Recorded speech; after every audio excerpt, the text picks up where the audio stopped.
Drapeau vert, pas encore pour la finale, mais la dernière manche qualificative au programme de cette première partie d'après-midi.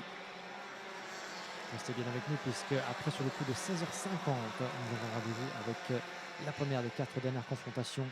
Les mini-rookies, les masters, les mini et les super shifters. Mais avant de pouvoir y passer, nous avons besoin d'un ordre définitif sur la grille de départ de notre catégorie mini pour tous les pilotes âgés entre 10 et 12 ans. Que s'est-il passé jusqu'ici? Eh bien, la première manche était tombée dans l'escarcelle de Antoine Venant devant Noah Grenier et Priam Bruno, le leader provisoire du championnat, sacré champion 2022 en mini rookie. La deuxième manche, c'est Gilles Hermand, le pilote VDK Racing, qui s'en était emparé depuis la pole position. Celui qui avait remporté la première manche du championnat 2023 avant d'en être exclu, qui avait pris sa revanche à Austricourt, figure parmi l'un des pilotes pouvant évidemment prétendre à la victoire finale dans cette ultime round de la saison 2023. Certains parmi eux, évidemment, dans ce peloton, rêvent encore de ceindre la couronne nationale. Priam Bruno en fait partie. Edouard Godefroy, Antoine Venant, Stig de Radermacher. On fera les comptes après les dernières manches qualificatives pour les différents points attribués dans l'optique du championnat. Mais pour l'instant, retenez que Gilles Hermand et Antoine Venant ont chacun une victoire de manche. Ils sont sur la première ligne de la grille de départ. Et celui qui s'imposera, eh bien, s'élancera depuis la pole position. Le reste de coq, Flavio Querra, qui nous doit une revanche après son abandon lors de sa première confrontation sur la deuxième ligne, suivi de Edouard Godefroy et Priam Bruno. Deux des protagonistes pour le titre. Priam Bruno, leader provisoire au point, devant Jamaro Hoft, Timmy Oriflar, Félix de Decker, Lino Petrazza, Chuck Peterse, Patrick Christiansen, Tom Alderlisten, Cyril Grosjean, Vince van der Halen, Anton Bouts, Yanis van den Bosch, Eli Canetou, ainsi que Lucas Smets, Senna Schellekens, Sacha Duquet, Lula De Chittel, Adriana Combo et Liano Vereit. Le compte y est, les feux s'éteignent, on est parti! Excellent envol de la part de Gilles Hermand depuis la pole à l'accord du premier virage. Ça passe bien pour l'entièreté du peloton. Ils sont 24 pilotes à en découdre pour cette dernière confrontation de 9 minutes plus un tour. Gilles Hermand qui s'empare de la première place depuis la pole sans coup férir. C'est derrière que ça va devenir intéressant et qu'il faut prendre garde, ne pas s'en mêler les roues. Je pense qu'Antoine Venant a bien conservé la deuxième position. Ça se place derrière entre Lorenz de Coq, Flavio Querra, Edouard Godefroy, Priam Bruno. Il y a certains d'entre eux qui mettent deux roues légèrement dans le bas-côté au franchissement du virage numéro 4 dans l'épingle. En deuxième position, je pense qu'il s'agit d'Edouard Godefroy, semble-t-il, qui s'est frayé un passage jusqu'en deuxième position. On va refaire le pointage alors qu'ils vont sortir du troisième secteur de l'escargot. Et vous avez effectivement le numéro 805. Je pense que c'est bel et bien Edouard Godefroy là-bas qui est allé s'infiltrer de la cinquième à la deuxième position. Ils vont repasser devant notre cabine d'ici quelques instants. Le 825 en troisième place. C'est Jamaro Hoft dans son châssis Birellart. On refait le pointage alors qu'il repasse devant notre cabine. Gilles Hermand en tête. Et effectivement, Edouard Godefroy passé d'une belle cinquième à la deuxième place. Jamaro Hoft, Luis, Lorenz de Coq, Chase Peterse et Antoine Venant qui n'est que septième pour l'instant à l'issue de ce premier tour. Décidément, Antoine Venant va devoir se refaire un petit peu dans ce premier tour un peu plus chahuté que prévu. Gilles Hermand, Edouard Godefroy, Jamaro Hoft, votre top 3 devant Chuck Peterse, le pilote néerlandais. Bien remonté aussi, lui qui était 11e sur la grille et qui a remonté 6 places en un tour. Et attention, un pilote là-bas qui part en tête à queue. Et heureusement, il n'est percuté par aucun autre. C'est le numéro 840, si je ne m'abuse, là-bas qui s'est retrouvé en bien fâcheuse posture. Et il s'agit de Eli Canuti de Chittel. Eli de Chittel qui là-bas est navigué en 12e position, qui est allé mordre à l'extérieur du bas-côté là-bas dans le virage numéro 4. Il s'est retrouvé en tête à queue et dans le côté opposé. Il n'a pas tapé trop durement le mur de pneu là-bas au centre du tracé. J'espère pour lui en tout cas qu'il va pouvoir reprendre sa place dans la ronde. De retour avec les leaders, Gilles Hermand, Edouard Godefroy. Ceux-là se connaissent bien évidemment, les pilotes Eurokarting qui se mettent dans le sillage du leader. Puis nous avons derrière Lorenz de Coq en pleine bagarre avec Chuck Peterse. Jamaro Hoft qui est passé de la 3e à la 5e place en l'espace d'un tour. Il va devoir se ressaisir un petit peu. Jamaro, le pilote 825, représentant ce week-end le 825 du team GD Kart Sport évidemment. GD Kart Sport, représentant de Birel Luxembourg.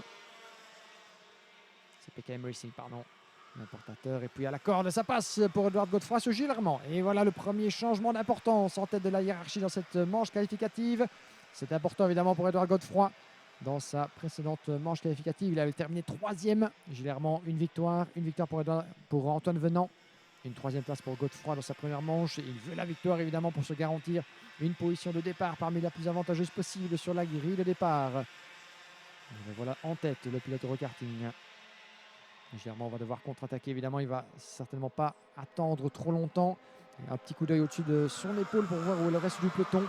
À 8 dixièmes, Laurens de Kock en 3e position. Check Peterse, Jamaro Hoft, Antoine Venant qui a remonté en 6e place. Et changement pour la 3e position avec Check Peterse qui double Laurens de Kock à la corde.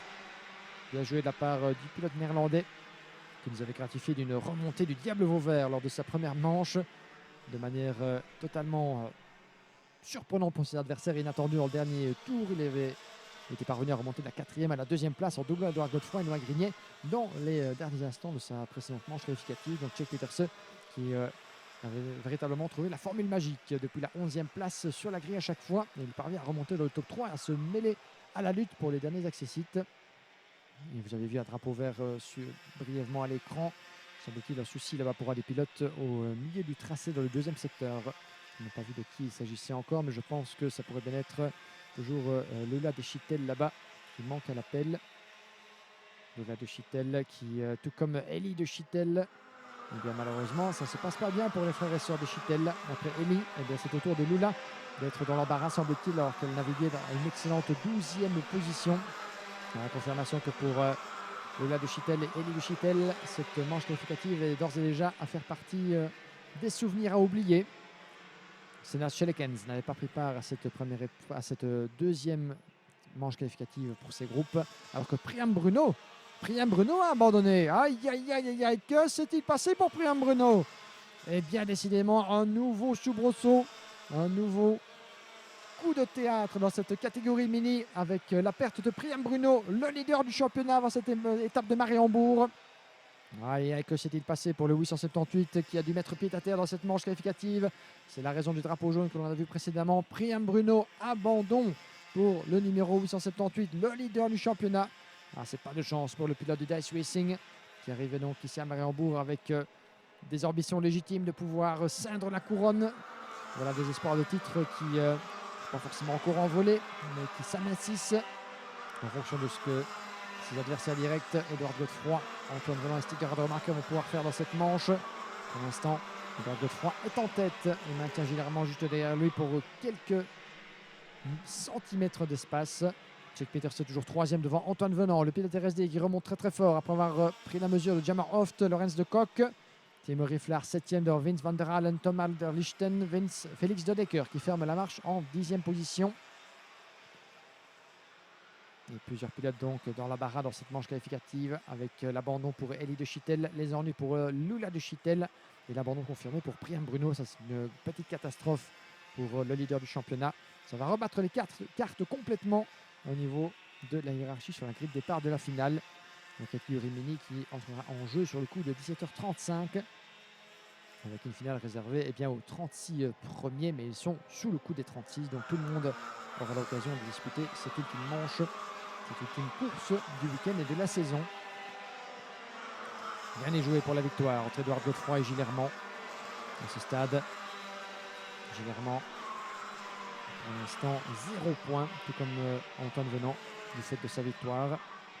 S'il reste en 2e position, ça lui en fera 2. Pour l'instant, Antoine Venant, ça lui ferait 4 points. Edouard Godefroy en a 3. S'il reste évidemment dans cette position, compte tenu de sa 3e position, ça lui fait 3 points. S'il gagne, ça lui fait 0 unité. 3 points contre 2. Généralement, donc, s'il reste dans cette position, hériterait toutefois de la pole position, si mes calculs sont corrects, pour la finale de cette catégorie mini. On y reviendra d'ici quelques instants. Quoi qu'il en soit, ce n'est certainement pas du genre du pilote VDK de se contenter d'une 2e place, sachant que son adversaire est à portée de main. Cette fois qu'il a jeu défensif, ils ont la possibilité de creuser l'écart. Ils sont collés roue dans roue, les deux protagonistes qui repassent devant notre cabine. Regardez-moi la quantité de marbles, de déchets de pneus à l'extérieur de la trajectoire du virage numéro 1. Cette piste de Mariembourg est relativement dévoreuse de pneumatiques. Et les Dome Comet sont certainement soumises à rude épreuve. Les pneus Comet évidemment slick pour les catégories mini et mini rookie, quelles que soient les conditions, y compris lorsqu'il pleut. Tous les pilotes, si ce n'est en mini et mini rookie, ceux-ci doivent jouer avec un train de pneus et un pneu supplémentaire, là où les autres catégories peuvent jouer avec 6 pneus, un train et demi entre la qualification et la finale. Il convient donc de prendre soin de ces enveloppes pour pouvoir en bénéficier un maximum lors de la finale, où c'est là évidemment que la performance doit être maximisée. Et vous voyez sur la gauche de votre image là-bas, il y avait pas mal de terre qui avait été remuée depuis le bas-côté à l'extérieur du virage numéro 4. On voit que certains pilotes jouent allègrement avec les limites de la piste. Certains ont d'ailleurs franchi ces limites et se retrouvés en fâcheuse posture. Les secondes s'égrènent. Nous sommes sur la dernière minute avec un tour supplémentaire. Qui de Edward Godefroy, de Gilles Hermand. On doit rester avec eux évidemment, la bataille pour la victoire qui va commencer à prendre tout son sens dans ces derniers instants. Gilles Hermand a une victoire dans la besace. Une victoire également pour Antoine Venant en 4e position. Il se rapproche de Tchèque Peterse.